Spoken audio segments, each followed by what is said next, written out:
Here's the demonstration as to how you would install a typical hollow metal frame silencer. Regardless of the manufacturer, I happen to have a tool here. This tool is available from a couple of different manufacturers for sure, either as a separate item or packaged with the goods. We've got a typical hole here that you'll see in a hollow metal frame.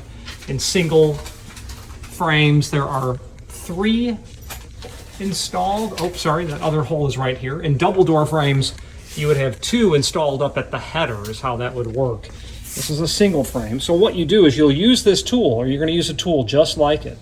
You'll get that placed into the hole, and what I generally will do is don't push straight in because you'll kind of puncture the back of it. I usually work it in a clockwise or counterclockwise type of fashion, and that sort of action literally allows you to seat that item inside of there, and they stay in. They take a little bit of effort to pull out, but they don't come out unintentionally.